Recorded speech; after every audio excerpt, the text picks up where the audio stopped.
Bismillahirrahmanirrahim. Assalamu alaikum. You're watching Pirzada's podcast and I'm your host के आसिफ। और हमेशा की तरह सबसे पहले आप लोगों का बहुत बहुत शुक्रिया। The way you are supporting us, आपके कमेंट्स आ रहे हैं, आप सब्सक्राइब कर रहे हैं, आप हमारी पॉडकास्ट को लाइक कर रहे हैं और आप हमसे क्वेश्चंस कर रहे हैं। आप जितने भी क्वेश्चंस कर रहे हैं वो हम इकट्ठे करते जा रहे हैं और एक एपिसोड में तमाम सवालात के जवाब आपको देंगे।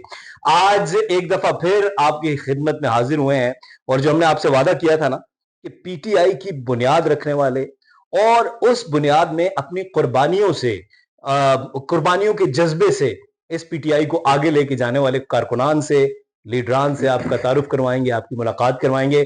आज हमारे साथ इस पॉडकास्ट में मौजूद हैं पाकिस्तान तहरीक इंसाफ रावलपिंडी कैंट के साबिक सदर, रावलपिंडी जिले में ओहदेदार रहे, बड़े ओहदे पे रहे। उसके बाद बहुत लंबे अरसे तक वो स्ट्रगल करते रहे। मैं उनकी स्ट्रगल में उनके साथ रहा और फिर आखिर में उन्होंने 2018 में इलेक्शन लड़ा और वो ये क्लेम करते हैं कि उनको फॉर्म 47 पर हरवा दिया गया। मेरे साथ हैं द वन एंड ओनली सरदार नासिर साहब। सरदार साहब अस्सलाम वालेकुम। जी वालेकुम अस्सलाम। क्या सिर्फ सब कैसे हैं सर? मैं बिल्कुल ठीक हूँ और आज आपने हम इस पॉडकास्ट में आके इस पॉडकास्ट की रौनक को बढ़ा दिया है। Thank you very much. क्या आपने बनाया और इज्जत बख्शी है, तो ये बेसिकली आपका शुक्रिया। बहुत शुक्रिया। और हमेशा की तरह फैसल भाई तो आपको पता हमारे साथ होते हैं और हमें रोज मोटिवेट करते हैं कि नई एपिसोड कब आ रही है। तो लीजिए जनाब, नई एपिसोड आ गई है। फैसल भाई कैसे हैं आप? खैरियत से? जी अल्लाह का करम अल्हम्दुलिल्लाह। आप खैरियत से? मैं बिल्कुल ठीक हूँ। एंड स्टाइलिश हमारे भाई सुहेल अमीन साहब, यू लुकिंग सो नाइस। अस्सलाम वालेकुम। वालेकुम सलाम। कैसे हैं आप? खैरियत से? मैं बिल्कुल ठीक ठाक हूँ। आज की जो एपिसोड होगी उसमें क्योंकि हमारे गेस्ट हैं सरदार नासिर साहब, इनसे ज्यादा बातचीत होगी, इनसे सवालात होंगे। हम तीनों मिलकर कोशिश करेंगे कि सरदार नासिर साहब से ये जानने की कोशिश करें कि तहरीक इंसाफ का आगाज जब हुआ था, वो तहरीक इंसाफ में आए थे, उस वक्त की तहरीक इंसाफ और आज की तहरीक इंसाफ में कितना फर्क है। इमरान खान साहब के मुश्किल अदवार और मुश्किल तरीन अदवार में उनके साथ कौन खड़ा रहा, कौन भाग गया और इस वक्त तहरीक इंसाफ के क्या हालात हैं। सबसे पहले नासिर भाई, मुझे याद पड़ता है कि जब आप पाकिस्तान तहरीक इंसाफ में आए थे तो उस वक्त पाकिस्तान तहरीक इंसाफ को ज्वाइन करने वालों को लोग कहते थे कि ये सियासी तौर पर पागल लोग हैं। कैसा रहा सफर आपका? जी बहुत शुक्रिया आसिफ भाई। सफ़र ऐसा है सब कि ये आपकी ज़हनी सोच होती है। बेसिकली खान साहब को तो पहले ही हम लाइक करते थे एज अ क्रिकेटर, और जब 92 का वर्ल्ड कप खान साहब ने जीता तो बेसिकली मैं ज़ाती तौर पे बड़ा पसंद करता था उनकी बैटिंग को, बॉलिंग को। फिर जब खान साहब 96 में सियासत में आए, उस वक्त क्योंकि हम यंग थे, मेरी एज इतनी ज़्यादा नहीं थी, तो मेरी अटैचमेंट थी जमात इस्लामी के साथ, जिसमें पासबान से मैंने स्टार्ट लिया अपने सियासी कैरियर का। फिर उसको काई साहब ने कन्वर्ट कर दिया है, उसके नाम सोचो ही करके शबाई मिली नाम रख दिया। तो वो भी बेसिकली आसिफ भाई स्ट्रगल हमारी ये थी कि उसका एक नारा था कि मजलूम के साथ और जुल्म के खिलाफ। तो वो उस मेरी शामिल लेने का मकसद एक ही था, जो वाइट्स हैं, जो नहीं मिलते हैं, जिनकी वायलेशन होती है, या कोई ऐसी पार्टी हो या कोई ऐसा प्लेटफॉर्म हो जहाँ पे हम कम अज़ कम लोगों के हकूक़ की बात करें और तमाम के लिए यकसा हकूक़ हों और यकसा मौके हों, और किसी जगह किसी के साथ नाइंसाफ़ी और जुल्म और बर्बरियत ना हो। तो जमात इस्लामी में भी रहने का मकसद यही था। काई साहब के साथ काफ़ी अटैचमेंट थी हमारी। तो फिर खान साहब ने जब पार्टी अनाउंस की तो फिर काई साहब जब दुनिया से चले गए तो फिर उसके बाद जो है पीटीआई पहले ही मैं लाइक करता था। फिर 2005 में बाज़ाब्ता जो हमारी शमूलियत हुई है 2005 में, वैसे हमारी जो अपनी टीम है वो आ गई थी पीटीआई में, लेकिन बाज़ाब्ता शमूलियत खान साहब ने की थी 2007 में, जब वो हमारे ऑफिस में आए। फिर ऑफिस का इफ्तिताह किया, फिर वहाँ पे एक बहुत बड़ा हमने, आप मीटिंग पे नहीं कह सकते, जलसा बन गया था। वो खान साहब की अपनी पर्सनैलिटी भी ऐसी है। तो वहाँ से बेसिकली प्रैक्टिकल जो पॉलिटिक्स है पीटीआई की, तो वहाँ से स्टार्ट लिया, तो अल्हम्दुलिल्लाह आज तक जारी है। आज तक जारी है, लेकिन इस सारे सफर में बहुत से उतार चढ़ाव आए होंगे और बहुत सी मुश्किलात आई होंगी। मुझे याद पड़ता है, मैं फैसल भाई की तरफ आने से पहले एक सवाल ज़रूर मेरे ज़हन में था, क्योंकि मुझे जब आपको दावत दी थी तो मैंने ये सोचा था कि आपसे सवाल करूँगा। 2013 के इलेक्शन में मुझे याद पड़ता है कि मैंने खुद भी अप्लाई किया था टिकट के लिए पीटीआई के, और मुझे बताया गया कि जी सरदार नासिर साहब का टिकट हो गया। ये बात मुझे बताई एहसन रशीद साहब ने और फ़ारूक हबीब साहब ने कि एहसन रशीद साहब के अल्लाह दर्जात बुलंद करे। हाँ। तो मैं बड़ा खुश हुआ, और मुझे याद है कि मेरे पास उस वक़्त बाइसिकल भी नहीं थी, तो मैं पब्लिक ट्रांसपोर्ट पे सफ़र करता था, और मैं आपका जो पेशावर रोड का ऑफ़िस है, मैं वहाँ पे खुद आपके पास आया और आपको मुबारकबाद दी, और आपने कहा कि मुझे बड़ी खुशी हुई है यार, आप आ गए हैं। लेकिन क्या हुआ, वो टिकट आपसे ले लिया गया, ये रातों-रात इंसाफ का कत्लेआम। ये टाइम वो भी था पार्टी के अंदर। अब फैसल साहब मेरे सीनियर भी हैं और उस्ताद भी हैं, फैसल पीरज़ादा साहब, और ये खुशनसीबी है कि आज तक हमें हमेशा भी इन्होंने गाइड किया है, और आज भी यहाँ पे सिटिंग है, मेरे साथ बैठे हुए हैं। ये बेसिकली जब सफ़र हमने शुरू किया ना, जब पीटीआई के अंदर शामिल हुए थे, तो उस वक़्त इतनी ज़्यादा आपको पता है तादाद नहीं थी, हम स्ट्रगल कर रहे थे। और टाइम ऐसा भी था कि मुझे सही तरह याद है कि जब मैंने फ्लैग लगाया था रावलपिंडी कैंट के अंदर और मेन पेशावर रोड के ऊपर, जब ऑफिस का इफ्तिताह खान साहब ने किया है, तो मुझे सही तरह से याद है कि कुछ लोग मेरे ख्याल में 4 से 5 बंदों, और मुझे बड़ी हैरानगी हुई थी। वो ये कहता है कि ये बात सुनिए, ये झंडा को आपने लगाया हुआ है, ये किस पार्टी का है? और एक एक चीज़ मैं ऐड कर दूँ, मुझे आप गोलरा मोड़, जो लोग रावलपिंडी में रहते हैं, आते-जाते हैं, वो गोलरा मोड़ से लेकर सदर तक जो है, सिर्फ़ इस पूरे इलाके में एक ही तहरीक-ए-इंसाफ का झंडा लगता था, जो सरदार नासिर साहब के ऑफ़िस पर लगता था। और ये भी मैं आपको बताऊँगा कि दरमियान में ऐसा हुआ कि वो एक दफ़ा झंडा उतर गया, तो फैसल भाई ने मुझे कहा, "यार आसिफ, ये चेक करो, ये क्या हुआ है? सरदार नासिर साहब ने झंडा क्यों उतार दिया?" खैर एनीवेज़। सर वो फिर इंट्रा पार्टी इलेक्शन आपको याद है कि खान साहब ने अनाउंस किए थे, और वाहिद इंट्रा पार्टी इलेक्शन है हमारे कि जब हमने प्रैक्टिकली उसके अंदर पूरी टीम ने शिरकत की, और उस वक्त कैंट के अंदर हमने क्लीन स्वीप किया, क्योंकि आपको पता है कि इतनी ज़्यादा स्ट्रेंथ नहीं थी, और अब हम काफ़ी अरसे से पूरी टीम मेहनत कर रही थी।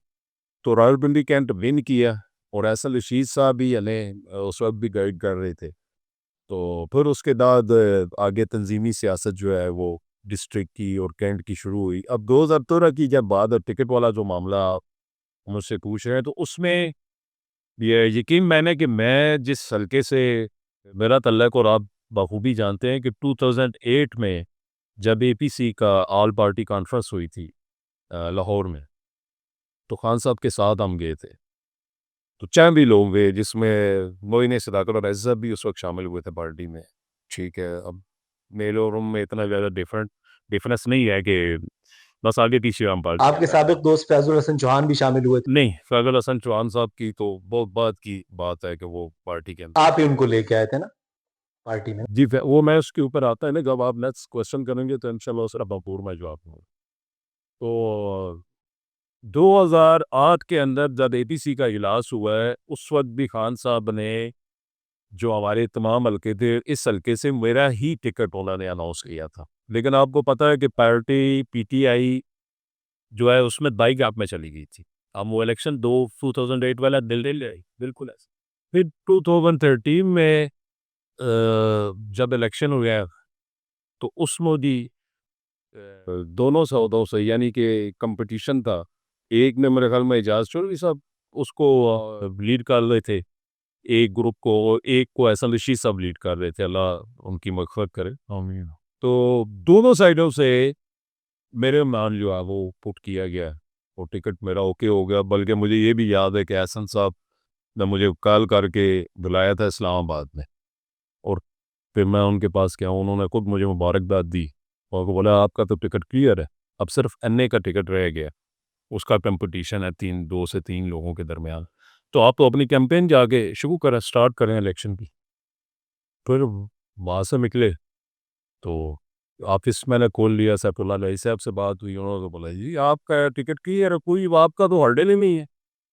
तो कुछ लोग हमारे पैरवी के अंदर ऐसे थे कि जिन्हें ये चीज़ पसंद नहीं आई, तो उन्होंने, कह सकते हैं कि अपनी ज़ाती सियासत के लिए या मफाद के लिए उन्होंने उस वक्त भी ऐसे ही काम किया कि चंद लोग इकट्ठे होके उन्होंने मेरे खिलाफ पूरी कैंपेन करके, क्योंकि सरीना के अंदर खान साहब ने टिकट दिए थे मैरियट के अंदर, लेकिन वो बिल्कुल कॉल मुझे जब पार्टी की नहीं आई तो जब मैंने इसको रीचेक किया, मैंने तो टिकट तो ओके है, तो प्रॉब्लम क्या है, राइट से वीडियो के ऊपर आ जाएगा। जब मैंने वो चेक किया तो मुझे ये पता चला जी कि आपका नाम जो है वो काट दिया गया।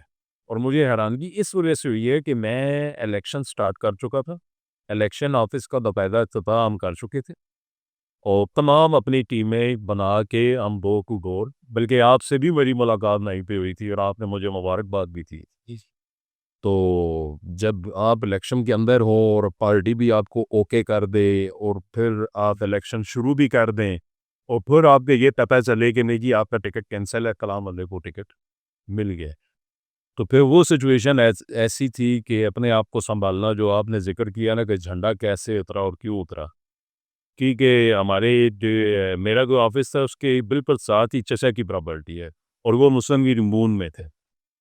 मुझे वजह से मैं बड़ा ज़बरदस्ती खींच के लाया था कि आपने पीटीआई, मुझे टिकट मिल रहा है तो आपने हमारी सपोर्ट करनी। वो जूरी टिकट दे के कैंसिल हुआ तो उन्होंने दोबारा जो है वो मुस्लिम लीग नून का फ्लैग भी लगा लिया। फिर मेरा झगड़ा भी हुआ, घर के इंटरनल मामला, फैमिली के इश्यूज़, फिर वो सारे मामलात हुए। वो कुछ अरसे के लिए, ज़्यादा मैं नहीं कह सकता हूँ, वो तकरीबन 10 से 12 दिन या 15 दिन ऐसे थे कि वो झंडा वहाँ से उतरा। फिर मैंने गुस्से में दोबारा झंडा लगाया। मैंने कहा हमारा नज़रिया तो ये नहीं है, ये सोच नहीं है कि हमने सिर्फ इलेक्शन लड़ना है या सिर्फ टिकट लेना है या पार्टी से कोई चीज़ हासिल करनी है या फ़ायदा उठाना है। मैंने कहा नहीं, खान साहब के साथ है, नज़रिए के साथ है, सोच के साथ है। तो वो हो जाता 2013 में। वो 2013 का वो वाकया था कि जब मुझे याद है कि इनको टिकट मिल गया और आखिर में एकदम पता चला, इनके ऑफिस में गहमा गहमी शुरू हो गई, इफ्तिताह हो गया, लोगों ने आना जाना शुरू किया। और जब मुझे ये मालूम चला कि ये टिकट जो है कैंसिल हो गया, तो इसमें एक कैरेक्टर है मलिक वसीम साहब, उनसे हम आपको किसी दिन जरूर मिलाएंगे कि उसके बाद हुआ क्या था, वो भी बताएंगे। लेकिन अब हम चलते हैं फैसल पिजारा साहब की जानिब।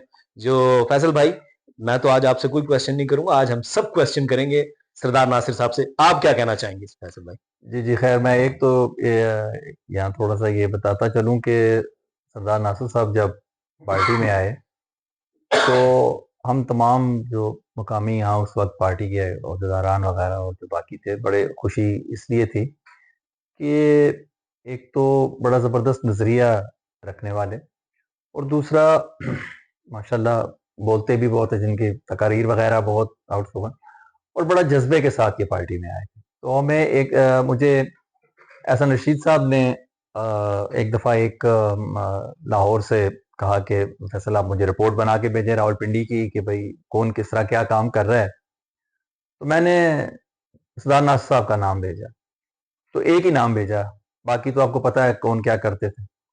तो मैंने कहा जी कि सरदार साहब बहुत सा, तो वो मुझे पूछने लगे कि क्या एक ही नाम आपने भेजा है और वो क्या काम कर रहे हैं, कुछ जो जिससे आप इतना मुतासर होके ये हो। तो मैंने कहा जी सबसे पहली बात ये है कि हम लोगों ने मुख्तलिफ जगहों पे अपने ऑफिस वगैरह खोले हैं, सारा कुछ किया। आपको पता है हमने खुद यहाँ 1 2 3 में मेंबरशिप बहुत अच्छा कैंपेन। मेंबरशिप कैंपेन्स की हैं। लेकिन जिस सियासी अंदाज में सरदार नासिर साहब ने अपना ऑफिस चलाया, वो बिल्कुल एक किसी सियासी सहन रखने वाला कोई कारकुन वही कर सकता है इस तरह। बड़ा वहाँ लोगों का आमदोरफ्त वहाँ पे रहती थी। ज़रा सब अपने इलाके में आपको पता है कि माशाल्लाह जी शुरू से बिल्कुल काफ़ी बिल्कुल। असर रसूख रखते हैं। तो पूरा दिन लोगों की आमदोरफ्त रहती और इनके पास आना और बाज़ाब्ता उनकी उस वक़्त आपको पता है हमको इतना अभी वो पार्टी कोई इतनी वो नहीं हुई थी। उसके बावजूद वहाँ पे प्रॉपर तरीके से रजिस्टर रखना, लोगों की कंप्लेंट्स नोट करना, किसी का कोई शिकवा है, शिकायत है, कहीं जाना है, कुछ करना है, तो सरदार नासिर साहब बड़े प्रॉपर तरीके से उनको टाइम दे रहे हैं, उनके साथ जा रहे हैं। तो मैंने एहसन साहब को यही बात कही, मैंने कहा हमारी पूरी पार्टी में ये चीज़ कहीं भी नहीं है कि हम में से कोई भी बंदा इलेक्शन हो रहे हैं या नहीं हो रहे, वो अलहदा बात है कि आप हल्के में इस हद तक इन्वॉल्व हैं। ये अपने हल्के में शुरू से बहुत ज़्यादा इन्वॉल्व और बड़े लोगों के साथ खड़े रहने वाली शख्सियत है। तो हमारे लिए बड़ी खुशी का मुकाम था जब सरदार नासिर साहब आए हैं। तो अल्हम्दुलिल्लाह, लेकिन ये है कि अगर हम ये सारी इनकी स्ट्रगल देखें उस वक़्त से अब तक, तो खुशी महसूस होती है कि एग्जैक्टली उस वक़्त भी एग्जैक्टली। हम जिनके साथ खड़े थे, गलत नहीं खड़े थे। अल्हम्दुलिल्लाह इन्होंने अपने आप को ग्राउंड पे प्रूव किया आखिर मतलब इनका जो पिछला टिकट है अभी वो काफी मुतनाज़ा बना हुआ है गुफ्तगू में, वो आप लोग उस पर बहस कर रहे हैं। इस दफा इनको आखिर टिकट दिया गया और ये इन्होंने अपने बलबूते पर अपनी मेहनत और अपने एग्जैक्टली साबका ऐसे ही कारकर्दगी पे लिया। ग्राउंड पे किसी वर्क इनका बहुत बिल्कुल कोई सिफारिश का अमल दखल नहीं है, कोई किसी दूसरी चीज का अमल। ये जो खड़े रहे हैं इतना अरसा वहां पे, ऑफिस को जिस तरह रन किया है, जिस तरह मामलात किए हैं, तो अल्हम्दुलिल्लाह इन्होंने अपने जोरे बाजू पे अपनी कारकर्दगी की बिना पर वो टिकट हासिल किया आज। मैं सरदार साहब से पूछूंगा वो फैजुल हसन चौहान साहब वाला वाकया भी और वो सारी सिलसिला भी, लेकिन सुहेल भाई आज सरदार साहब हमारे स्पेशल गेस्ट हैं पॉडकास्ट में, क्या पूछना चाहेंगे, क्या कहना चाहेंगे?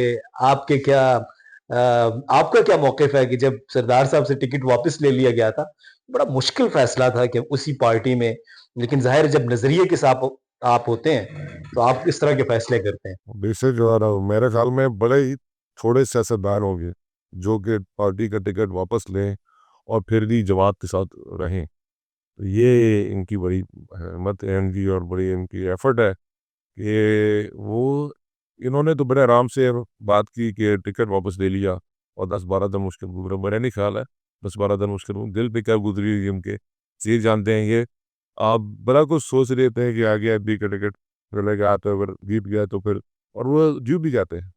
वो बिल्कुल जिस तरह का इनका वर्क था। तो इनकी तो बड़ी हिम्मत है इनकी। और मेरे ख्याल में कोई ऐसा पीटीआई का अगर कॉल दी गई हो जिसमें ये ना हो, मैंने भी देखा कि चुप हो, कई लोगों को देखा कि वो बाहर नहीं आते, फ़ोन पे सारा काम आजकल तो बड़ा आसान हो गया है, सोशल मीडिया पे कि यहाँ बैठा हूँ वहाँ बैठा हूँ, लेकिन इनको हमेशा हमने देखा है ये आगे रहे सन में। और बल्कि ना आगे रहे लड़के, जितने भी लड़के हैं पीटीआई के, उनको भी लेके आने वाले हैं ये।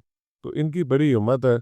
और 13 के बाद 18 में भी 18 आया, 18 का दूर का टाइम, और 22 में इनको मिला। और उसके पर मैं बात नहीं करूँगा कि वो क्या हालात थे, एक बहस शुरू हो जाएगी एक और ही। लेकिन मेरा एक सवाल हो रही है उनसे, ये है कि ये 22 के इलेक्शन भी इतने मुश्किल इलेक्शन, और 24 का जो इलेक्शन था, सॉरी, उसमें इतने मुश्किलात में और हालात भी उनके, मेरी हवा भी कभी जा रही थी, किस तरह इन्होंने इलेक्शन को किया, फाइट किया। सही, ये बिल्कुल सही बात है। मैं ये समझता हूँ सुहेल भाई कि ये जो इलेक्शन है 24 वाला, ये हिस्ट्री के अंदर महफूज हो गया और मैं अपने आप को खुश नसीब समझता हूँ। बेशक बेशक खान साहब हमारे कायद हैं, लीडर हैं, जो उनका डिसीजन है हमने हमेशा लबैक का है। और खान साहब को ये लगा है कि ये 24 वाला इलेक्शन जो है वो फिलहाल हल्के के अंदर सरदार नासिर लड़ेगा। हम बार बार काजन है पार्टी के लिए भी और पार्टी की नज़रिए के साथ खड़े हैं। 24 वाला जो इलेक्शन है जो मैंने कंटेस्ट किया है, ये इस तरह हिस्ट्री में महफूज हुआ है कि छीना झपटी से लेके जब आप पेपर नॉमिनेशन पेपर जमा करवाने जाते हैं, ठीक है, उससे पहले सिंबल पार्टी का छीनना, जो बैट का हमारा निशान था, सिंबल था।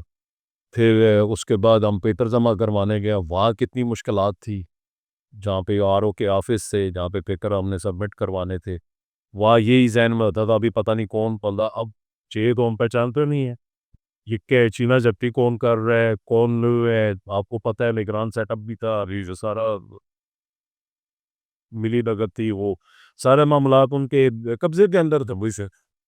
तो ये रखा हुआ भी डीसी ऑफिस के अंदर था, उन्होंने कचहरी के साथ जो भी जुड़ा है, और वहाँ पे जब पेपर जमा करवाए, ठीक है, फिर वो वहाँ पे पहला क्वेश्चन क्या होता था हमसे, आज ही आप पेपर सबमिट करवा रहे हैं, इलेक्शन लड़ना चाहते हैं, बिल्कुल जी इलेक्शन लड़ना चाहते हैं, हमारा राइट है, तो किस पार्टी के? जब भी इन्होंने ये पूछा, मैंने कहा जी हम पाकिस्तान तहरीक इंसाफ से और पीटीआई से। जब पीटीआई का नाम जब वहाँ पे हम लेते थे ना, तो बड़े गौर से हमारे चेहरे की तरफ देखे, अच्छा पीटीआई से हैं। हमें महसूस तो हो रहा था उनकी बॉडी लैंग्वेज से कि इन्होंने जितनी हेडल्स इन्होंने ये क्रिएट कर सकते हैं, इन्होंने कर दी। पेपर सख्त चेकिंग इन्होंने करनी है, हमारे एहसास से चाहे पैर अल्हम्दुलिल्लाह, मेरी तो कोई ऐसी ढकी चुकी जायदाद है कोई नहीं, और ना ज़हन में कोई ऐसी सोच है कि लंबी चौड़ी अल्लाह ताला की ज़ात जायदाद दे, ठीक है, शुक्र अल्हम्दुलिल्लाह उस मालिक का लाख लाख शुक्र है, जिस साल में भी मेरा मौला खुश रखे उसी में इंशाल्लाह ज़िंदगी गुजारेंगे। तो वो बाहर से देखे तो 2000 जो ये 34 वाला इलेक्शन इस लिहाज से मुश्किल था कि आप देखें, आप इलेक्शन कंटेस्ट कर रहे हैं और हमारे पास टाइम कितना था, हमारे पास हार्डली मेरे ख्याल में 17 से 18 जो है दिन थे मेरे कितने दिन थे डेज का 19 डेज का इलेक्शन था वो कल सारा। फिर अपने हल्के को आपने कवर करना है, हल्के के अंदर जाना है, तमाम लोगों से मुलाकातें करनी है, ठीक है, आपने प्रॉपर इलेक्शन लड़ना है। यकीन माने अब ना ये जो हम बैनर और पोस्टर जो हमने बनाए थे, जो हम हैंग करते थे ना रात को हमारी टीमें जाके अपने एरिया के अंदर, ज़ाहिर है आप लोगों को मिलते ही नहीं हमारे पास। मेरा निशान मुटेडद हुआ है, ठीक है, आप मेरे साथ राजा इशारा साहब ऊपर इलेक्शन लड़ रहे थे, मैंने कहा उनका जो है वो केतली थी, ठीक है। तो ये मिसालात हमने असल प्रॉब्लम यहाँ पे आ रही थी कि यार ये लोगों को बताएं कि इस दफ़ा हमारा बैट नहीं है, ये सिंबल है मेरा और ये इसके जो हमारे आने के कैंडिडेट है उनका सिंबल। तो वो जब फील्ड में ना निकलता था ना, पहले पहले हम ऐसे करते थे कि जहाँ गया, किसी दोस्त से मिला, किसी ग्रुप से मिला, किसी मीटिंग में बैठा तो उसकी फौरन पिक्चर शेयर कर देते जी। सोशल मीडिया क्यों, आपको पता है सोशल मीडिया जो है ना यही अवेयरनेस का जरिया है। जो पिक्चर शेयर होती थी ना, तो हम उठ के एग्री मीटिंग में जाते थे तो पता चलता था पीछे छापा पड़ गया पुलिस वालों का, ठीक है। फिर वो बड़ी बंदी की कॉल हमें आती थी कि मक्तन हमें किस मुश्किल में फंसा दिया है। बल्कि आपको याद है जिस रात इलेक्शन पेशन था वो आपको खुफिया जगह पे बटे रहते। एग्जैक्टली जब पोस्टर और बैनर हैंग करती थी हमारी टीम रात को, यकीन मानो अफसोस की बात है और दुख की बात है, ठीक है। और निगरान सतह तो रात में इलेक्शन किस तरीके से कराया, पीछे एक ही लोग जो हैं वो बाकायदा सरकारी मुलाजमीन जिसमें पुलिस भी शामिल है, इनके सिवर पेपरों भी लोग थे, वो बाकायदा गाड़ी लेके ना जहाँ हमारा पीटीआई का पोस्टर नजर आता था तो उसको खींच के उतारना उस सरदार साहब ये जो बात आप कर छोटी छोटी मैं बातें मेरी नहीं इतना सरदार मुश्किल साहब तरीका आप है। ये जो इलेक्शन है सुहेल भाई, और ये जो इलेक्शन है ये तो एक नौश्ता दीवार पर लिखा हुआ नजर आ रहा है कि ये तहरीक इंसाफ के लिए एक मुश्किल इलेक्शन था, और ऐसे मुश्किल इलेक्शन में सरदार साहब का इलेक्शन लड़ना ये बाकी बड़ी बात थी। ये वैसी इलेक्शन है, आप देखें मैं 2018 में पीएमएलएन के ऊपर बहुत सी मुश्किलात थी, उनके कैंडिडेट्स को भी जो है वो महकमा ज़राअत वाले ले जाते थे, आपको याद है। तो ये लेकिन कोई भी पॉलिटिकल वर्कर हो, किसी भी पॉलिटिकल पार्टी से हो, जिस तरह सरदार साहब की हमने कैंपेन देखी, क्योंकि मैं सलके में रहता हूं और मैं खुद आता जाता रहा, दैट वाज सो डिफिकल्ट। और इसमें सरदार साहब आपको क्रेडिट जाता है, आपने इतनी मुश्किल में इलेक्शन लड़ा। लेकिन एक सवाल आप मुझे करने दीजिए, अगर आप सवाल आप डाल रहे हैं, इसमें मैं ये समझ पाऊँ कि मेरा क्रेडिट कम है। मेरे साथ जो टीम वर्क था, जो डाई हार्ड किस्म के लोग थे, जिसमें मलिक वसीम साहब, इफ्तिखार अलवी साहब, ठीक है, बिलाल हमारे साथ चलता रहे, खटक साहब हमारे साथ, नासिर सदोजई साहब, आप मुझसे ज़्यादा आप टीम तो जानते हैं, उबैद मंगल पाप के जितनी टीम है, शमरे साहब हैं, शेवली है, जितने लोग आपसे नाम ना जी मैं गिने नाम ले, असल में ये सारी टीम एकट होती है। यकीन माने कि हर बंदे ने अपना काम संभाला हुआ था, मुझे कोई पता नहीं था कौन किस साइड पे जा रहा, और एक ही आवाज़ आती थी, आप हमें तंग ना करेगी, हमें काम करना है, हमें काम करना हमें है। इलेक्शन की तैयारी करनी है। 19-20 दिन है टोटल हमारे पास, तो हमने यकीन मान लें ये बगैर टीम के ये सारा क्रेडिट जो है रेसो पूरी टीम को जाता है। बिल्कुल ठीक है। अब व्यूअर्स जरा आते हैं कि तहरीक इंसाफ में जो इंसाफ का स्टैंडर्ड था, जो तहरीक इंसाफ क्लेम करती है, इमरान खान साहब क्लेम करते हैं कि जी हमने पूरे मुल्क में इंसाफ का निज़ाम कायम करना है। क्या पीटीआई के अंदर वो इंसाफ का निज़ाम नजर आया, नहीं आया, ये हम पूछना चाहेंगे, जानना चाहेंगे। सरदार साहब, आपसे जो टिकट ले लिया गया था, आप समझते हैं वो इंसाफ ठीक था? देखें आसिफ भाई, सबसे पहली मैं तो इसमें राय ये दूंगा कि मेरा एक चीज़ पे ईमान है, और मुसलमान तमाम जितने हम सारे मुसलमान हैं अल्हम्दुलिल्लाह, ईमान इस चीज़ के ऊपर है कि जब आप चूज़ करते हैं ना राइट वे, कि मैंने हक और सच का साथ देना है, एक नज़रिए के ऊपर खड़ा होना और एक सोच का साथ देना है, तो उसमें आपको मुश्किलात आती हैं, आपको ऐसे चेहरे भी मिलते हैं जिनसे आप तवक्को नहीं कर रहे होते, ठीक है, लेकिन आपकी सोच क्या है? आपकी सोच ये ख़त्म नहीं होनी चाहिए कि आप बिसाट हो के पीछे हो गए कि नहीं यार मैं बस अब आगे नहीं चल सकता हूँ, नहीं। जैसे खान साहब चल रहे हैं, मुझे ये बताएं कितनी तकलीफ वो काट में, वो किस हालात में अभी जो है हमारी पार्टी जा रही है, ठीक है, जितनी एफआईआर, पर्चे, पकड़ दकड़, मामलात, सिलसिले अभी तक जारी हैं। मतलब एक टाइम होता है, एक लिमिट होती है, लेकिन उसके बावजूद खान साहब उसी रास्ते के ऊपर है। जब हमारे कायद खड़े हैं, स्टैंड ले रहे हैं, तो ये छोटी मोटी बातें हैं कि फलां बंदे ने इंसाफ नहीं किया, फलां नहीं किया। ये बिल्कुल कल्ली कुताही देके इतनी बड़ी पार्टी है और पूरे पाकिस्तान की नुमाइंदगी हम कर रहे हैं। तो मैं नहीं समझता हूँ कि हमसे कोई कन्नी कोताही इंटरनल हमारी पार्टी के अंदर ना नहीं हुई है। बेशुमार ज़्यादती भी लोगों के साथ हुई है। मैं आपके सामने बैठा हूँ, कहाँ 2005 और 2024, ठीक है, जब पार्टी में पहल की, जब खान साहब ने बेहतर समझा, तो हम इमरान खान साहब के साथ हैं। इस वजह से नहीं कि हमने कुछ गेन करना है, कुछ हासिल करना है। हासिल करना है, मकसद है, क्या हासिल करना है? इस मुल्क की खातिर हासिल करना है, आइंदा आने वाली जनरेशन की खातिर हम लगे हुए हैं। तो इसमें थोड़ा बहुत ऊपर नीचे मामलात होते हैं, तो पास करना चाहिए। तो बिल्कुल ठीक कह रहे हैं कि जी कुर्बानी के लिए तैयार हैं, वो पार्टी में देनी पड़े या पार्टी से बाहर देनी पड़े नजरिए के लिए। फैसल भाई, मैं जब पहली दफा तहरीक इंसाफ में आया था तो मेरी आपसे मुलाकात हुई थी। ये 2003 का एक अनोखा वाकया था कि मैं तहरीक इंसाफ में आ गया था। उस वक्त से लेकर आज तक ये जितनी मुश्किलात जिसका तस्करा कर रहे हैं, सरदार साहब के साथ आपने बड़ी कैंपेन्स में हिस्सा लिया है। तो आपको कुछ वो वाकयात याद है कि जब इफ्तिखार चौधरी साहब, चीफ जस्टिस इफ्तिखार चौधरी की बहाली की कैंपेन होती थी और उस वक्त भी ऐसा होता था कि छापे पड़ रहे हैं और गिरफ्तारियां हो रही हैं। मैंने आपको कई दफा इस घर में, ये जिस ऑफिस में हम बैठे हैं, रिकॉर्डिंग हो रही है, यहाँ पे कई दफा छापे पड़े। लेकिन फैसल भाई, बेहतरी आनी चाहिए थी, सिस्टम के अंदर बेहतरी आनी चाहिए थी। क्या वजह रही कि वो बेहतरी नहीं आ सकी? आसिफ, मैं अभी आप लोग जो बात कर रहे थे टिकट के हवाले से, उसी हवाले से मैं थोड़ी बेहतरी की बात करता चलूँ। आपको अच्छी तरह याद होगा कि असल में हमारी कोताहियाँ हैं ये, और मैं समझता हूँ, मैं ज़ाती तौर पे मैं ये समझता हूँ कि मेरी भी बहुत गलतियाँ हैं। मैं आपको पता ही है कि डिस्ट्रिक्ट का प्रेसिडेंट रहा हूँ, लेकिन डिस्ट्रिक्ट प्रेसिडेंट से ज़्यादा आपको पता है कि खान साहब के साथ उठना बैठना, उनके साथ ट्रैवलिंग वगैरह बहुत ज़्यादा किया। और उस हैसियत से कुछ मामलात शायद मैं मनवा सकता था या कर सकता था। मैं समझूंगा कि ये मेरी कोताही है कि मैं नहीं कर सका। जिसमें से पहला जो वाकया है वो ये है कि आपको बड़ी अच्छी तरह याद होगा कि आपके टिकट का मसला चल रहा था और उस वक्त आप बहुत स्ट्रांग फुटिंग पे थे और पार्टी के अंदर आपके लिए काफ़ी ज़्यादा वो था, जज्बा था कि आपको टिकट मिलना चाहिए। आप उस वक्त बहुत छोटी एज थी और बड़े जज्बाती किस्म के नौजवान थे।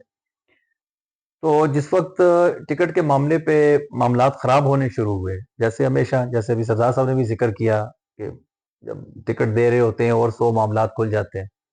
तो जब ख़राब होने शुरू हुए तो मैं ये समझता हूँ कि उस वक्त आपको पता है कि मैं ओहदा एज़ ए डिस्ट्रिक्ट प्रेज़िडेंट का छोड़ दिया था, लेकिन पार्टी में एक्टिव था, खान साहब के साथ काफ़ी एक्टिव था। तो उस वक्त के डिस्ट्रिक्ट प्रेज़िडेंट साहब ने मुझे कॉल की कि मैं आपके पास आना चाहता हूँ, किसी साहब को लेके, तो इस तरह।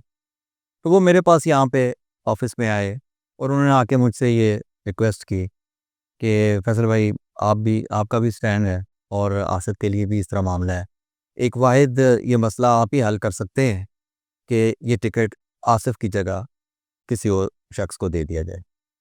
मैं समझता हूँ मेरी कोताही है, मेरी गलती है। तो काफ़ी बहस-मुबाहिसे के बाद फिर आपको भी बुलाया, आप भी उस मीटिंग में शामिल थे और एट द एंड सबको पता था कि जो फ़ैसला मैं करूँगा आप उससे बाहर कभी भी नहीं जाते थे। तो आखिर में फ़ैसला यही हुआ, उन्होंने कहा, जब सारी बातें आमने-सामने रखी गईं, तो मैंने कहा ठीक है जी, आसिफ विथड्रॉ कर रहा है, आसिफ इलेक्ट। ये मेरी गलती थी। इसी तरह जिस वक़्त सरदार दास साहब का टिकट का इश्यू चला, अभी जब बात हुई कि इनको टिकट दे दिया गया है, इन्होंने अपनी कैंपेन तक शुरू कर दी। मैं उन दिनों इतना ज़्यादा एक्टिव नहीं था, साइड पे था, लेकिन मामलात के साथ तो टच था। तो मुझे इत्तला हुई कि सरदार दास साहब को टिकट नहीं दिया। मैंने जिन-जिन से जो इस पर बैठे हुए थे, जो इस पर काम कर रहे थे, मेरे साथी हैं, मेरे कोलीग्स, मैंने उनसे जब बात की इस पे इश्यू पे, तो वही जो आपकी दफ़ा तावीलें सामने आ गईं, इसी किस्म की फिर आ गईं कि ये मसला है, वो मसला है, ये बात है, वो बात, जो पार्टी के अंदर जो मामलात चल रहे होते हैं। तो मैं समझता हूँ कि मुझसे फिर ये गलती हुई कि वहाँ पे फिर मैंने खामोशी इख्तियार कर ली। वो खामोशी जो है उस वक़्त, अगर आप कोई पार्ट प्ले कर रहे हैं और किसी जगह पे हैं, मैं ये समझता हूँ अब आज इतना वक़्त गुज़रने के बाद, कि वो खामोशी इख्तियार नहीं करते। आज जो खराबत की जो बेस जो हम छोड़ के गए, उसके बाद ये हर दफ़ा होता चला गया। जैसे कि अभी साहब ने फरमाया कि 2005 से लेकर 24 तक तवील सफ़र है, और ये जब पहली दफ़ा आए थे, मैं ये समझता हूँ कि इनके मुकाबले में उस वक़्त भी कोई शख्स, ये नहीं है कि सरदार साहब से अब हमारा ताल्लुक़ रहा है या इस तरह, मैं नहीं समझता कि कोई हमारा कारकुन जिसको टिकट दिया जा रहा हो या जो इनके मुकाबले में आया, वो वाक़ई इस काबिल था कि उसको टिकट दिया जाए। इनके साथ शुरू से इस मामले में, और उसमें इनके साथ जो ज़्यादती हुई उसमें बराबर के हिस्सेदार हम लोग भी हैं, कि उस वक़्त अगर हमने इस पर स्टैंड लिया होता इन चीज़ों पे, तो पार्टी में आगे जाके जो बार-बार इस किस्म के वाक़यात होते गए, बार-बार इस किस्म के मामलात होते गए, वो शायद फिर ना होते। तो ये हमसे गलतियाँ, मैं अक्सर अपने प्रोग्राम में आपको पता है इस बात को दोहराता हूँ कि माज़ी में हमसे बहुत सी गलतियाँ हुई। ये बड़ी ज़बरदस्त बात है, और कि जब आप अपनी गलती को मानते हैं, उसको दुरुस्त करते हैं। अगर आप गलती ही नहीं मानेंगे कि यार मैंने कुछ गलत नहीं किया, तो आप उसे दुरुस्त क्यों कैसे कर सकेंगे? और फैसल भाई, ये आपने बड़ी ज़बरदस्त बात की है। सुहेल भाई की तरफ मैं आऊँगा। सुहेल भाई, अ, अब आप मुझे एक बात बताइए कि मैं सरदार नासिर साहब को एक लंबे अरसे से जानता हूँ, एक लंबे अरसे से हम उनकी स्ट्रगल देख रहे हैं। एक वक़्त ऐसा आया कि ये सरदार नासिर साहब कैंट के प्रेज़िडेंट थे, और कैंट में इलेक्शन हो रहा था काउंसलर का। तो जितने टिकट तक़सीम किए गए, सरदार नासिर साहब से पूछा ही नहीं गया। क्या ये कैसा इंसाफ़ था? बेसिकली मसला ही यहीं पे आता है, जब आप किसी को ओहदे पे आता लगाते हैं इसको, तो फिर इख्तियार भी इसके पास होना चाहिए। अगर नासिर साहब को लगा हुआ है, तो किसी जगह का इंचार्ज लगाया है, तो उनको पहली बात इख्तियार होना चाहिए कि वही दें आगे से, और अगर उनको इख्तियार नहीं है, तो कम अज़ कम जो पूछना है जो मशवरा लेना चाहिए था। तो मेरा ख्याल है यही वो मकसद है, यही वो बुनियादी बात थी। जैसे 2013 में भी इनको टिकट ना मिलने की बेसिक वजह भी यही थी। अगर ये इंतज़ामी तौर पे हमारे जो मामलात निचली लेवल पे अगर सही नहीं है, देखिए पार्टी इतना लेवल पे नहीं बनती, पार्टी हमेशा यही होते पे उसका होता है आपका ली लेवल पे ही पार्टी बनती है, और वो पार्टी मजबूत तो वही होती है। अगर आपका निचला सिस्टम ही ठीक नहीं है, तो आपको इस तरह के मसाइल का सामना इसलिए हमने किया, और टिकट ना मिलने की वजह भी यही थी, और शायद आपको भी टिकट ना मिलने की वजह भी यही थी। ये तो वैसे देखें, मैंने 2013 में बुनियादी इस्तीफ़ा दे दिया था, 2012 में अपने ओहदे से, जब शेख रशीद साहब के साथ इत्तेहाद किया इमरान खान साहब ने, और बुनियादी रुकनें छोड़ दी जब धरना हुआ। वो धरना किसके कहने पे हुआ, क्या हुआ, मैं उसकी तफसील में नहीं जाऊँगा। लेकिन सवाल अब मेरा आएगा सरदार साहब की तरफ। सरदार साहब, सरदारी से मैं भी सवाल कर रहा हूँ। अब आप प्लीज़ आप कीजिए, फिर आप कीजिए। सवाल होता कि यही हो आपको तो इवन 20 साल से ऊपर हो गए, 25 साल तो हो गए। नहीं हो रहा है ख्याल में 2005 से 19 साल हो गए, 19 साल। 19 साल में आपने जो जमात के देखे सिलसिले सारे, और मैं आप पूरे इलेक्शन भी आपने फाइट किए। अब आप क्या समझते हैं कि बेसिक जो वजह है जमात का निचली लेवल पे मजबूत जो हमारी नहीं सकी, उसकी मैं कहना चाह रहा हूँ आपके साथ। सर इतनी बेसिक जगह सिंपल से अल्फाज में ये है कि अफसोस की बात है, और मुझसे बेहतर फैसल की ज़्यादा सब जानते हैं, लेकिन मेरे अंदर आदत है एक कि मैं सच्ची बात मुंह पे कह देता हूँ, और इसी वजह से कई लोगों को पसंद नहीं। ठीक है, लेकिन उन लोगों को मैं सिर्फ इतना बताना चाहता हूँ कि मैंने जान अपने अल्लाह को देनी है, मैंने कब्र में अपना साथ देना है अपने अमालों का। मैं चलूँगा उसी रास्ते पर, और डंके की चोट पे चलूँगा, और यही खान साहब ने हमें सिखाया, यही हमारा नज़रिया है कि जहाँ इंसाफ की और हक की बात हो, आप डट जाएं। आज ये ना सोचे कि मेरा लॉस हो रहा है। अब खान साहब आपके सामने वो बदे हुए हैं ना, जेल इसी वजह से काट रहे हैं। तो मैं इसमें सर सिंपल इतनी सी बात कहता हूँ कि ये 2005 से लेके 24 तक का जो सफ़र है, अफसोस ये होता है कि उसमें जो सबसे बड़ी हमारी गलती है, मिस्टेक है, वो ये है कि जो हमारी ऊपर तो लीडरशिप थी ना, जो खान साहब के इर्द गिर्द लोग थे, उन्होंने खान साहब के ऊपर पूरा कब्जा जमाया हुआ था। वो सर्कल के अंदर ना किसी तीसरे बंदे को या दूसरे बंदे को, या जो सच्ची बात बोलता है उसको इंटर नहीं होना है। ठीक है, वो ये सोचते थे कि यार ये बंदा जाएगा, ये सच्ची बातें करेगा, तो ये एक मामला खराब है, तो हमने तो पिक्चर दौड़ कर, और मैं लोगों को बताओ, मुझे पता नाम लेंगे नहीं, नाम नहीं, ये नाम क्यों नहीं लेंगे, नाम वही असर नहीं चेहरे हैं जो पार्टी छोड़ गए। सही, वो सारे एक ही जगह के। ये आप पूरे दरिया को खुले में बंद कर देते हैं कि कौन से ऐसे लोग हैं जो पार्टी में इस वक्त शामिल नहीं। ये ठीक है, बात हो गया। तो उन्होंने पूरा जो है द पिक्चर ऐसी चीज़ आपको दिखा सरदार साहब, मुझे आपकी बात से ना थोड़ा सा इख्तिलाफ है, लेकिन फैसल भाई पहले सवाल कर लें, मैं जी मेरा सवाल सरदार साहब से ये है। सरदार साहब माशाल्लाह जहाँ से जिन्होंने जिस तरह अभी इन्होंने बताया कि जमात इस्लामी से बेसिकली अच्छी जमात इस्लामी एक कार बेहतरीन नर्सरी है और एग्जैक्टली ऑर्गेनाइज कोई बड़ी ऑर्गेनाइज है, तो लिहाजा सरदार साहब वहाँ से एक अपने साथ एक मतलब पूरा एक तरबियत का एक अंसर साथ लेकर आए थे और फिर उसके बाद काफ़ी लंबा अरसा अल्हम्दुलिल्लाह पीटीआई में रहे और उसके साथ खड़े रहे। तो एज ए सियासी कारकुन सरदार साहब से मेरा सवाल ये है कि अभी जो मौजूदा सूरत हाल जा रही है, अभी खान साहब जेल में हैं, हमारे 4-5 लोग हैं जो पूरी कोशिश कर रहे हैं खान साहब का केस अदालतों में भी लड़ रहे हैं और बाहर भी लड़ रहे हैं। और आप क्या समझते हैं कि इस इन हालात में वो क्या इक़दामात होने चाहिए? कुछ सियासी क्योंकि क्योंकि आपका एक सियासी बैकग्राउंड है, तो सियासी हवाले से किस तरह इसको हैंडल किया जाना चाहिए कि ये मामलात ऐसा तरीके से हल भी हो जाएँ, खान साहब भी बाहर आएँ और उसके साथ-साथ हमारे बाकी मामलात भी जो पार्टी के इस वक़्त हुकूमत के साथ हैं, बाकी मामलात जो चल रहे हैं, तो वो किस तरह सेटल हों? कोई सियासी इसका हल क्या होना चाहिए? जी सरदार साहब। सर जो करंट सिचुएशन है, जो अभी आपको पता है फैसल भाई के मैं खुद एडवोकेट हूँ और खान साहब के साइफर के केस चलते रहे हैं, उसमें भी हम पेश होते, तोशा खाना का चल रहा है, ठीक है, वो बालकादर ट्रस्ट वाला चल रहा है, जी जितने केसेस हैं, ये केसेस नहीं है बेसिकली, जी सीधी सी बात है, ये केसेस नहीं है, ये बनाए गए हैं, घड़े गए हैं और खान साहब को इसमें शामिल किया गया सिर्फ इस वजह से कि खान साहब पसंद नहीं है, तो उन्हें जेल के अंदर होना चाहिए। बाकी ये क्रिस्टल क्लियर हैं सारे केसेस और खान साहब कई केसों में आपको पता है ज़मानती कानूनी बात कर रहे हैं, फैसल भाई ने सियासी बात पेश किया। सुने ना, ये हमारे पास बहुत सरदार साहब, जो ये इस केसेस के मामलात हैं ना, ये बाकी सियासी जमातों ने भी देखे हैं सेम इसी तरह। नहीं देखिए, मैं उसी पे आता हूँ फैसल भाई, मेरे ख्याल में बाकी किसी सियासी जमात में फैसल भाई यह इख्तलाफ आपसे करूँगा कि इस तरीके से केसेस नहीं देखे जैसे डीडीआई के साथ। इसमें यानी फ़र्क है कि किसी के ऊपर कम केसेस हुए हैं, किसी पे, लेकिन होते रहे हैं। यहाँ तो हमारा जो है ना वो मेरे भाई कह रहे थे ना कि ग्राउंड से काम शुरू होता है, जो हमारा वार्ड का वर्कर है दादार नहीं, उसके घर भी छापे मारे गए हैं, उसको भी नहीं छोड़ा गया, तो हम कैसे कह सकते हैं कि ये दूसरी आप शायद आप फैसल भाई के सवाल नहीं समझ पाए। मैं समझ गया हूँ, मैं क्वेश्चन समझ रहा हूँ।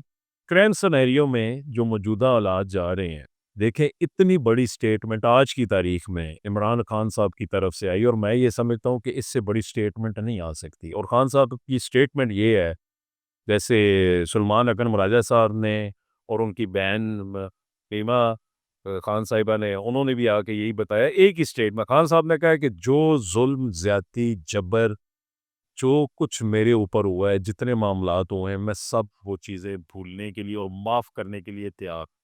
देखिए खान साहब की तरफ से उन्होंने स्टेप रख दिया है।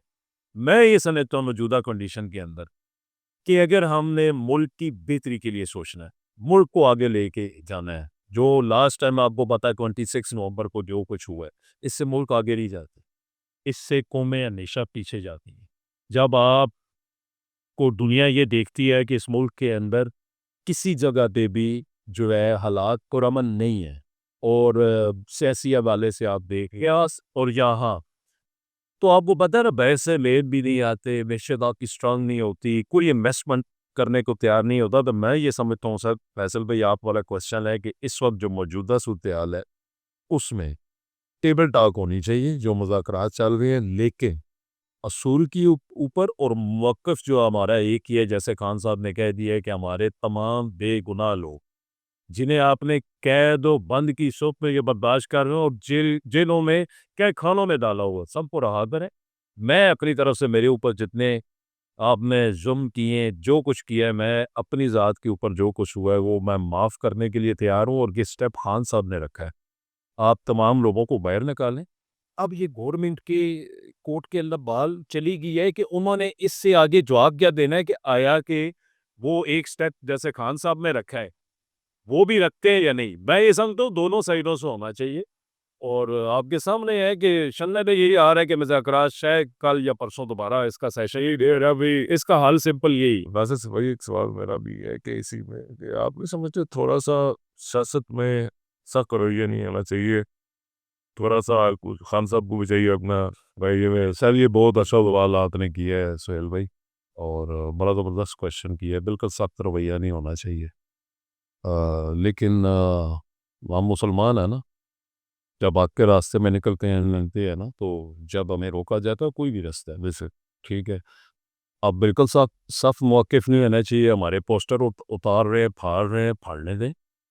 हमारे कागज़ वो छीन रहे हैं, कागज़ात जो हमने सबमिट करवा छीनने दें। हमारे वर्करों के घर जंपे मार रहे हैं, छलांगे मार रहे हैं, हमारी माँओं बहनों की इस्तों से खेल रहे हैं, खेलने दें।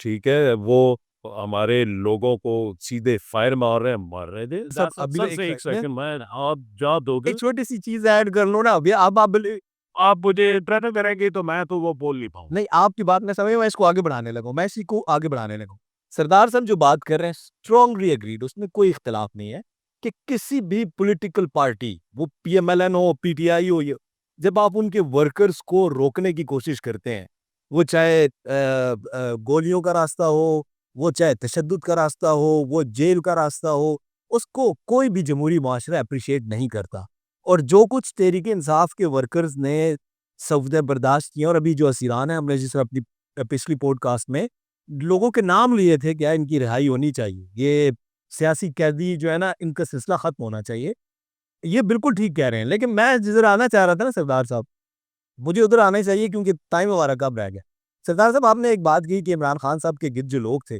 उन्होंने इमरान खान साहब को उस होल से बाहर नहीं निकलने दिया तो आप नहीं समझते कि इमरान खान साहब का भी पॉलिटिकल विजन बहुत कम था कि यार उनको समझ ही नहीं आ रही थी कि मेरे इर्द गिर्द जो लोग हैं वो कैसे लोग हैं वो पार्टी को आगे नहीं जाने दे रहे और आज वो जो लोग थे वो सबसे पहले भाग गए हैं तो इसका मतलब है गलती तो इमरान खान साहब की थी देखिए, खान साहब की एक आदत है, और जो मैं ये समझता हूँ कि उसे थोड़ा-सा खान साहब को नज़रसानी करनी पड़ेगी। उनकी आदत ये है, और आदत अच्छी है उस लिहाज से अगर देखा जाए।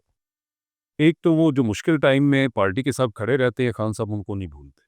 ये जिन लोगों की आप बात कर रहे हैं ना, अफ़सोस के साथ कहना पड़ रहा है कि ये मेरी मेहनत बड़ी की थी, खान साहब के साथ शुरू दिन से चले थे। लेकिन अफ़सोस के साथ कहना ये पड़ रहा है कि वो अपने मफ़ाद की खातिर खान साहब के साथ लगे हुए थे। और खान साहब दोस्ती क्या लें, या पुराना वो नाता कि यार इतने अरसे से ये काम कर रहे हैं, तो मैं यार इनको डिसहार्टनी करता हूँ, या इनको जो है ना, फिर वो उनकी बातें खान साहब उस वक़्त इस वजह से मान रहे थे कि यार इतने अरसे से चल रहे हैं तो अच्छी राय मुझे दे रहे होंगे। लेकिन अफ़सोस की बात ये है कि नज़रसानी खान साहब को, जब आप इंशाल्लाह खान साहब बाहर आएँगे, क्या करनी पड़ेगी? नज़रसानी ये करनी पड़ेगी कि कम अज़ कम जो हमारे वर्कर हैं, डाई हार्ड, जो आज तक बेचारे मारे खा रहे हैं, और जिनकी एक्सेस से भी है खान साहब तक, वो पहुँच ही सकते। ठीक है, लास्ट टाइम जो आगे इमरान खान साहब वजीर आजम बने थे कभी आप वजीर आजम बनने के बाद उनसे मिले थे देखिए जी, एक्सेस उससे पहले थी, उसके बाद नई नई अपोज़िशन ही काटी है हमने। पार्टी में भी पार्टी थी, पार्टी थी। और और वो वो लोग लोग ये क्या कह रहे थे कि खान साहब से जाके मिले और प्राइम मिनिस्टर से, जैसे ये भी बात नहीं है। पड़ता है कि मैंने 2-3 दफ़ा जब मेरी आपके इमरान खान साहब के साथ मुलाकात हुई, इमरान खान साहब आपको बड़ा वार्म वेलकम करते थे। हाँ, नासिर क्या हाल है तुम्हारा? कैसा काम चल रहा है? बड़ा ज़बरदस्त काम कर रहे हो, तुम्हारी रिपोर्ट मिल रही है। तो इमरान खान साहब को तो बड़े अच्छे तरीके से याद आपको सर इस वजह से कि आसिफ साहब याद है, और आपको भी याद है, आपने भी बड़ी मेहनत की थी और बड़ी स्ट्रगल है आपकी, और फैसल भाई की बड़ी स्ट्रगल है, सुहेल भाई बैठे हैं, और कई हमारे दोस्त हैं, मलक वसीम साहब हैं। एक मार लोग ऐसे हैं कि जिनको हम नहीं भूल सकते। देखिए, ये इस वक्त की बात है कि खान साहब डायरेक्टली मुझे ये कहते थे कि जब कोई भी प्रोटेस्ट होता तो रात को भी यही कहते कि नासिर कितने बंदे लेके आएंगे, मुझे ये बताओ, उनकी तादाद बताओ। देखिए, ये हमारा पार्टी का स्टार्ट था उस वक्त, ठीक है। अब इतने ज़्यादा जो है ना, उस लेवल पे हमारी पार्टी नहीं गई थी। और आपको भी ये कि आसिफ साहब याद है कि ये सिर्फ खान साहब ये भी कहते थे कि हाँ नासिर आप बताओ कितने बंदे लाओगे, या आपका क्या काम है। वही नहीं कहते थे कि आसिफ तुम बताओ। ये बिल्कुल ठीक है, ऐसी बात फिर भाई के साथ तो वो हमसे भी पुराना पल्ला का ही इंसान था। तो ये हमारी खुशनसीब, मैं ये समझता हूँ कि हमारी खुशनसीबी है कि खान साहब पर्सनली हमें जानते हैं उस काम के हवाले से कि जो उनके साथ उस वक्त हमने किया था जब पार्टी के अंदर बंदे ही कोई नहीं थे। और आपको नहीं याद होगा कि मेंबर साजी कैंपेन हमारी हुई थी 2008 में के एन में, ओ 10 हमने शाहज़ोर गाड़ियाँ हमने तैयार की थी, उसके ऊपर बड़ी स्क्रीनें लगा के पूरी टीम हमारी डोर टू डोर हम गए और मोहल्लों के अंदर जाके तो हमने नवंबर शिफ्ट कैंपेन अपनी वहाँ पे की और लोगों को शामिल किया। फिर अल्लाह ताला की ज़ात ने किया कि ये इसमें आप अपनी मेहनत जो है उसको एक साइड पे नहीं रख सकते, आप हमारे साथ ही होते थे। ठीक है, तो ये सारी सर मैं ये समझता हूँ कि वो आने तो नहीं। मुझे गिला है इमरान खान साहब से। मुझे इमरान खान साहब से ये गिला है, मैं तो अब किसी पॉलिटिकल पार्टी में नहीं हूँ, कि जब आप सरदार नासिर साहब जैसे वर्कर्स को, जिन्होंने कुर्बानियाँ दी हैं, उनको आप पीछे करते हैं। चाहे किसी भी वजह से करें, जब आप कोई तहरीक चला रहे होते हैं पार्टी, तो फिर उसमें दोस्ती यारी नहीं होती कि जी मेरे साथ पुराना रहा है या इसकी दोस्ती है, वो पार्टी का सत्यानाश कर दे, नजरिए का सत्यानाश कर दे। तो उसमें इमरान खान साहब आप बराबर के हिस्सेदार हैं। सॉरी टू से सरदार साहब, आपको बुरा लगे बिल्कुल लगे, मैं उसमें वो नहीं कहता। खैर जाते जाते फैसल भाई, आप कुछ कहना चाहेंगे सरदार साहब को तो जरूर। नहीं, माशाल्लाह काफ़ी सैर हासिल गुफ्तगू रही है और सरदार साहब ने काफ़ी खुल के बातें की हैं और काफ़ी पहलुओं पे रोशनी भी डाली है। तो मेरा ख्याल है कि बड़ा अच्छा, ठीक है, सरदार साहब अपना अल्लाह ताला इनको आगे कामयाब करे, हमारी दुआएं इनके साथ हैं और ये अपने जद्दोजहद इसी तरह जारी रखें। हम इन्हें किसी जगह पे देखना चाहते हैं, हम चाहते हैं कि असेंबली में हों, वहाँ अपना किरदार अदा करें। उम्मीद करते हैं पूरी तरह के जो उनका पास देख के कि इंशाअल्लाह अज़ीज़ वहाँ पे भी बड़ा बेहतरीन किरदार अदा करें। सरदार साहब जी, मैं आपसे सवाल करने लगा था कि आप हमारी इस पॉडकास्ट के बारे में, और ये जो हमने कोशिश की है इसके बारे में आप क्या सर ये बहुत अच्छी कोशिश है और मैं ये समझता हूँ सिंह भाई के कई लोग हमारे कई वर्कर ऐसे हैं और आप बेहतर जानते हैं कि जिन बेचारों की बेशुमार मेहनत है आज हम यहाँ पे स्टैंड कर रहे हैं ना। ठीक है, हम और अल्हम्दुलिल्लाह पीटीआई जो है सबसे बड़ी जमात है पाकिस्तान तहरीक इंसाफ इस वक्त पूरे पाकिस्तान की। तो वहाँ इसमें कहीं न कहीं उन लोगों का रोल है और ये जो आपने सिलसिला शुरू किया मैं अप्रिशिएट करता हूँ और कोशिश हमारी भी यही होगी कि इंशाल्लाह दे आपके साथ पूरी हेल्प आपकी करें और इस सिलसिले को आप रोकिएगा नहीं, क्योंकि लोग अपनी आवाज़ खान साहब तक पहुँचाना चाहते हैं कि कम अज़ कम और बाकी ऐसे लोगों को भी पता चले कि यार पीछे असल में स्ट्रगल किस टीम की थी। कौन से लोग थे कि जो ये कश्ती में फर्स्ट टाइम इस कश्ती के अंदर बैठे और इसको लेके दरिया के अंदर इस तूफान के अंदर आए और उनकी वजह से आज हम इस किनारे पे पहुंच गए हैं कि पूरे पाकिस्तान के अंदर पाकिस्तान तहरीक इंसाफ का बोलबाला है। तो ऐसे लोगों को आप हाईलाइट करें। अप्रिशिएट करता हूँ आपको, आपकी टीम को और माशाल्लाह ये ज़बरदस्त आपने सिलसिला शुरू किया है। जहाँ हमारी हेल्प की ज़रूरत होगी इंशाल्लाह आसिफ भाई हम हाजिर हैं। आसिफ एक मैं बात नासिर भाई के लिए कि जब इंशाल्लाह अच्छा टाइम आएगा खान साहब बाहर आ जाएंगे जेल से तो आपने फिर इनको ये बात याद उनको नहीं मेरा एक ना ये याद रहो कि जो बंदे मुश्किल टाइम पे छोड़ गए थे और जो नहीं छोड़ के गए थे ये तो आपका काम है। सर देखें मेरा अक्सर अक्सर इख्तलाफ इसी वजह से हुआ है, आसिफ भाई को पता है। ठीक है, फैसल साहब मेरे उस्तादों में भी हैं कि इख्तलाफ सब देखें हमेशा एक ही बात करता हूँ, मैं खुद वर्कर हूँ। देखिए मैं अपने आप को लीडर नहीं कहता हूँ, लीडर हमारे एक ही है इमरान खान साहब। ठीक है, उनके नजरिए कौन चल रहे हैं, सब उनको फॉलो कर रहे हैं। बोले ये बताएं पेपर का निशान किसी को पता भी नहीं था, लोगों ने उसके ऊपर स्टैंप पे से जैसे नहीं लगाई कि सरदार नासिर है, लोगों ने उसके ऊपर स्टैंप लगाई है कि इमरान खान साहब का ये कैंडिडेट है, उसका सिंबल ये है। वैसे इमरान खान साहब में क्रेडिट जाता है। ठीक है, और ये जो आप बात कर रहे हैं सर, मैं ये आपके प्रोग्राम में भी कहता हूँ, जितने पुराने दोस्त हैं, जितने पुराने वर्कर हैं, वो बिल्कुल परेशान ना हो। मुझ जैसे अगर वर्कर ऊपर आएंगे, मैं हर बंदे की आवाज़ उठाऊंगा और इंशाल्लाह वो जो है पार खान साहब के इर्द गिर्द कायम था ना, मैं ये समझता हूँ कि वो टूट चुका है, चेहरे फेल औकात हो चुके हैं और अल्हम्दुलिल्लाह अल्हम्दुलिल्लाह हमारी पार्टी काफ़ी साफ हो चुकी है और कई लोग आपको पता है जिन्होंने टापता था वो बाहर के चले गए। इन जो है वो 2012 की जैसे की बात भी बल्ली गाना में लगी थी, उसमें भी बड़े लोग साफ हुए थे और अब 9 मई के बाद भी काफ़ी लोग साफ हुए हैं। ये ज़रूर इसके ऊपर मज़ीद बातें भी होगी। बहुत शुक्रिया सरदार नासिर साहब आपका और हम आपसे गाहे रुडाहे ये ये शेकआउट का इंशाल्लाह आपसे टाइम डिले ये बड़ी ज़बरदस्त बात आपने की क्या हम इसमें वर्कर्स को बुलाइए। हाँ, उसी तरह आ रहा है आपसे हमने कहा था कि हम आपको पीटीआई ये उन लोगों से मिलवाएंगे जो इस तहरीक की बुनियाद में साथ थे और उन्होंने कुर्बानियाँ दी। आने वाले शोज़ में आप मज़ीद लोगों को देखेंगे और आने वाले शोज़ में आप अब दूसरी जो पार्टीज़ हैं, हमें PMLN, peoples party, Jamaat Islami, even एमक्यूएफ, कोई भी पॉलिटिकल पार्टियाँ, उनके वर्कर्स को भी हमारे साथ देखेंगे। मकसद सिर्फ एक है कि हमने पाकिस्तान को आगे लेके जाना है। मेरे लिए पाकिस्तान को आगे लेके जाना है, नफरत को ख़त्म करना है, मोहब्बत को परवान चढ़ाना है। थैंक यू वेरी मच जैसे इमरान नासिर साहब, फैसल पिज़्ज़ा साहब, खैर अमीन साहब। और आगे मेरे जवाब ये जो दोस्त कंजूसी करते हैं और सब्सक्राइब भी करते हैं, उनसे हमारी बड़ी नाराज़गी है। जो मर्ज़ी कमेंट करें हम आपके साथ है, लेकिन आपने सब्सक्राइब ज़रूर करना है। अपने मेज़बान यासिर को दीजिए इजाज़त। अल्लाह ने